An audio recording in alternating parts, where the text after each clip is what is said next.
इतनी बड़ा नेटवर्क होने के बावजूद आपके पास ये फील नहीं आ पाया कि ग्राउंड पे क्या हो रहा है। अगर भाजपा गेम भी खेल रही है तो क्यों नहीं उसको सेंस कर पाए इतने लोग, जो लोग गए हुए थे, जो लोग बोल रहे थे। सेलिब्रिटी सिंड्रोम वाले जो एंकर्स हैं वो जब जाते हैं तो वो वही देखते हैं, उनको लोग वही बताते हैं जो अपने चैनल में दिखाते हैं। हम चाहते हैं कि इस देश में हिंदू निजाम शाही ना आए, फासिस्ट स्टेट ना आए। हम सब चाहते हैं कि कॉन्स्टिट्यूशन का राज हो, इसीलिए सारे जोखिम के बाद हम यहाँ जमा हैं। ये बात मुझे लगता है बतौर जर्नलिस्ट हमें गांठ बांध लेनी चाहिए कि जो दिख रहा है वो नहीं हो रहा है। पर्दे के पीछे की जो कहानी है वो क्या है, क्या गेम चल रहा है।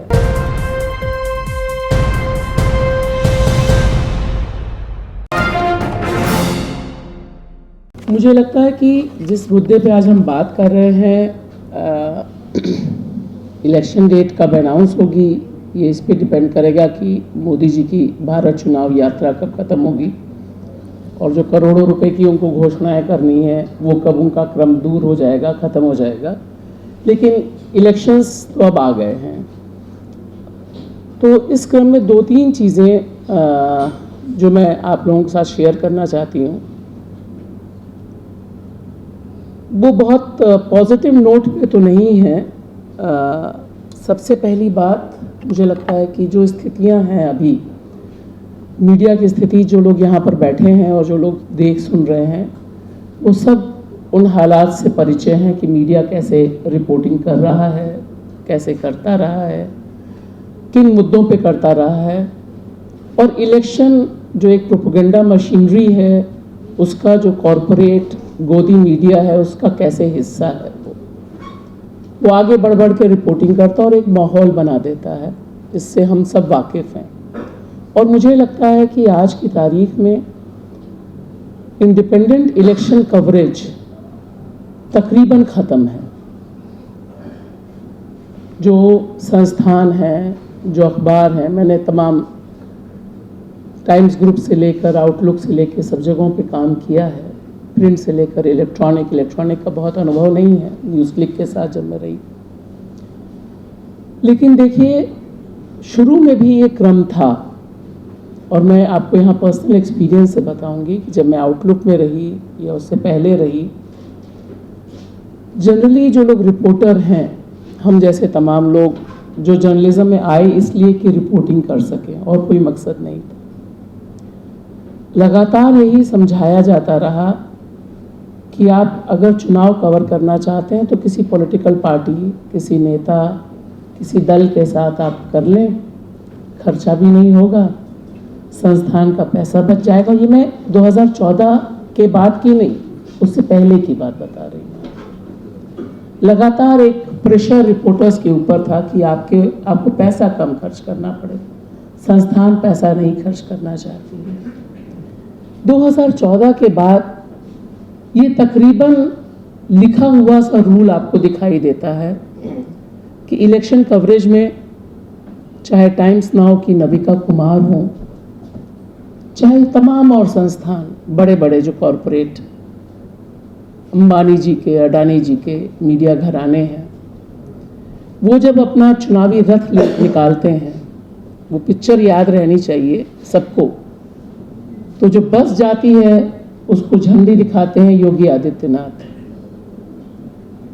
तो अब वो कैसा इलेक्शन कवरेज है, कैसा इलेक्शन कवरेज होगा, ये हम सबके सामने है। तो एक जो सबसे बड़ा चैलेंज है आज की तारीख में, जो लोग पत्रकारिता हम जितना भी चाहें कि बटे नहीं, लेकिन बटी हुई है, बहुत क्लियर बटी हुई है। आज की तारीख में मुझे लगता है कोई शख्स ये नहीं बोल सकता कि कहाँ खड़ी है पत्रकारिता, और ख़ासतौर से कॉरपोरेट पत्रकारिता इसलिए अहम है क्योंकि वही घर घर पहुँचती है, उसी की व्हाट्सएप रील्स पहुँचते हैं। तो सवाल यह है कि उसने अपना एक पैटर्न तय कर लिया है, उसके पास पैसा है, उसके पास पॉलिटिकल पावर का पैट्रोनेज है, और उसके पास दंगा भड़काने का, नफरत फैलाने का पूरा मैकेनिज्म है जो टेस्टेड है। ये हम जानते हैं कि वो टेस्टेड है, वो कोरोना के समय भी टेस्टेड था कि कैसे आप एक समाज के खिलाफ नफरत फैलाते हैं। तो जब हम 2024 में बात कर रहे हैं, तब जो सबसे बड़ा चैलेंज हम जैसे तमाम पत्रकारों के पास या जो मीडिया प्लेटफॉर्म है, इससे जुड़े तमाम प्लेटफॉर्म्स के पास सबसे बड़ी चीज़ है कि आप किस तरह से भारत जैसे डाइवर्स कंट्री में इलेक्शन कवरेज करेंगे। बहुत डाइवर्स है। अगर मेरा ताल्लुक लखनऊ से है, अगर मैं उत्तर प्रदेश को ही लूँ तो उत्तर प्रदेश में इतनी डाइवर्सिटी है, पॉलिटिकल, सोशल, कास्ट के हिसाब से। तो जो तमाम प्लेटफॉर्म्स हैं, उनके लिए अपने तय कितना संभव हो पाएगा रीच आउट करना। सब लोग कोशिश कर रहे हैं, कुछ को फंड्स मिले हैं, कुछ को फंड्स मिल जाएंगे, लेकिन मुझे जो सबसे बड़ा चैलेंज इसमें लगता है कि आज का जो मतदाता है वो बहुत जागरूक है, बहुत समझा हुआ, सुलझा हुआ है। और ये अपने 2 अनुभव से मैं आपको बताती हूँ। जब मैं मिजोरम गई, न्यूज़ क्लिक बहुत संकट के दौर में उसमें गुजर रहा था, लेकिन चूँकि एज अ कंसल्टिंग एडिटर मेरा कमिटमेंट था कि मैं 5 स्टेट्स कवर करूँगी, बहुत कम रिसोर्सेज में कवर किए। तो मिज़ोरम में जब मैं पहुंची तो बहुत कम नेटवर्क था, बहुत कम दोस्त थे जिन तक मैं पहुंच पाई उस समय। लेकिन जब मैं वहां पहुंची तो जो नौजवानों की टीम थी,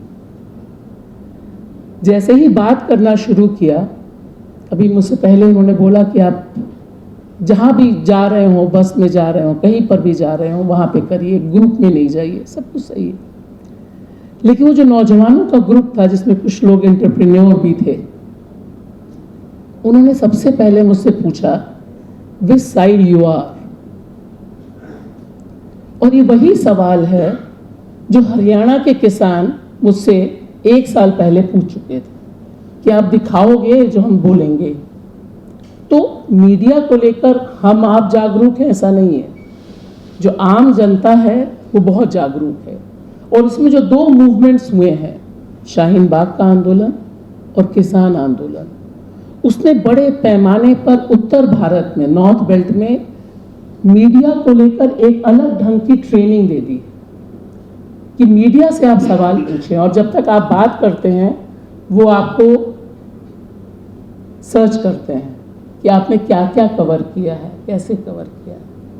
तो एक तो मुझे ये अच्छी बात लगती है कि हमें ये नहीं सोचना चाहिए कि हम जिनसे बात करने जा रहे हैं वो बिल्कुल लेमैन है, बिहार में भी। और इसमें हमें अपना class angle, caste angle, gender angle थोड़ा अपनी जेब में रखना चाहिए। जनरली होता है कि हम सोचते हैं, क्योंकि हमारे लिए बहुत आसान है कि हम मिडिल क्लास से इंटरैक्ट कर लें, जो पढ़ा लिखा दिखने वाला है उससे इंटरैक्ट कर लें, एएमयू जाके बात कर लें, लखनऊ यूनिवर्सिटी जाके बात कर लें, जेएनयू जाके बात कर लें, वो भी कर लें।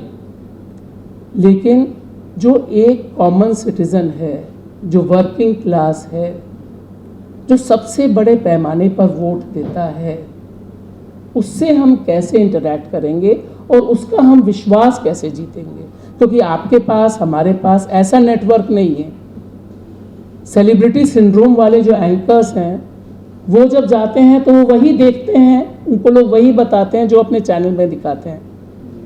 ये हमने अभी हाल में ही देखा, मध्य प्रदेश देख लीजिए, छत्तीसगढ़ देख लीजिए। ये एक बहुत बड़ा चैलेंज है कि इतनी बड़ा नेटवर्क होने के बावजूद आपके पास ये फील नहीं आ पाया कि ग्राउंड पे क्या हो रहा है। अगर भाजपा गेम भी खेल रही है तो क्यों नहीं उसको सेंस कर पाए इतने लोग, जो लोग गए हुए थे, जो लोग बोल रहे थे। तो एक चीज़ तो मैं ये कहना चाहूँगी कि हमें, जिनसे हम बात कर रहे हैं, उनके सिलेक्शन में भी बहुत कॉन्शियस होना चाहिए, किस तरह से उसकी एक वाइड रेंज हम बिल्डअप कर सकें। और इस मामले में देखिए 2-3 चीज़ें बहुत अहम हैं। अक्सर जो महिलाएं हैं, महिला वोटर्स, वो हमारे प्रीव्यू में नहीं आती, क्योंकि उन तक पहुंचने के लिए हमें मेहनत ज़्यादा करनी पड़ती है। वो चाय की गुमटी में नहीं मिलती, वो सड़क पे नहीं मिलती, वो पब्लिक डोमेन में गायब रहती हैं। तो महिलाएं हमारी कवरेज में कैसे ज़्यादा से ज़्यादा हों, इसके लिए हम अगर जिस शहर में जा रहे हैं, जिस जगह जा रहे हैं, उसका जो होमवर्क कर रहे हैं, उस होमवर्क में ये ज़रूर रखें।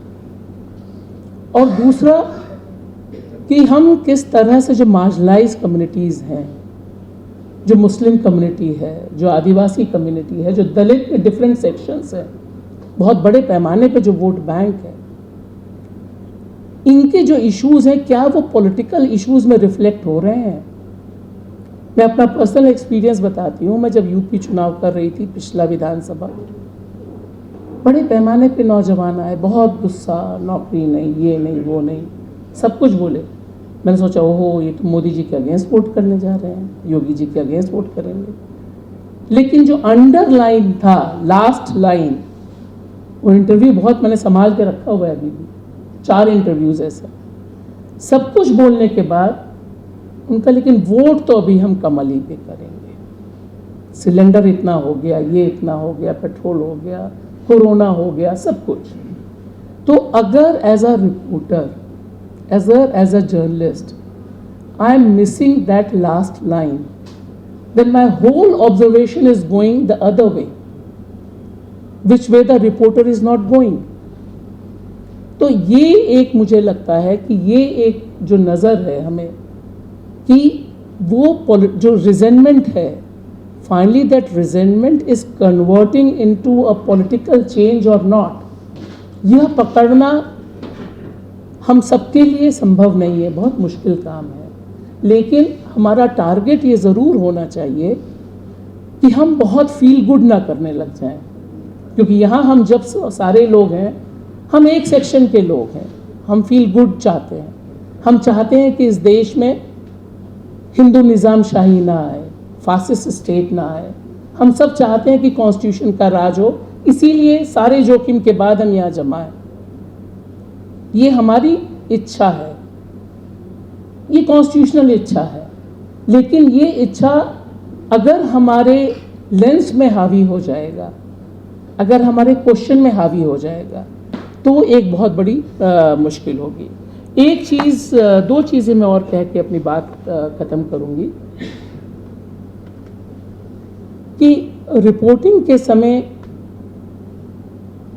कन्वर्टेड के बीच डायलॉग नहीं होना चाहिए, बहुत मुश्किल है।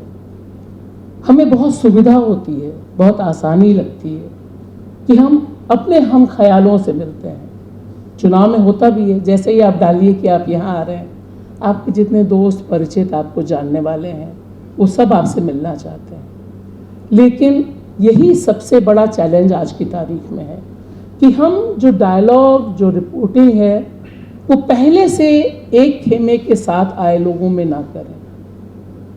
और दूसरी बात, जिन्हें वो हमें विलेन समझते हैं और हम उन्हें विलेन समझते हैं, उनके बीच कोई डायलॉग, कोई स्ट्रैटेजी क्या चल रही है, क्योंकि चुनाव फेस वैल्यू से रिपोर्ट नहीं होता। ये बात मुझे लगता है बतौर जर्नलिस्ट हमें गांठ बांध लेनी चाहिए कि जो दिख रहा है वो नहीं हो रहा है। पर्दे के पीछे की जो कहानी है वो क्या है, क्या गेम चल रहा है।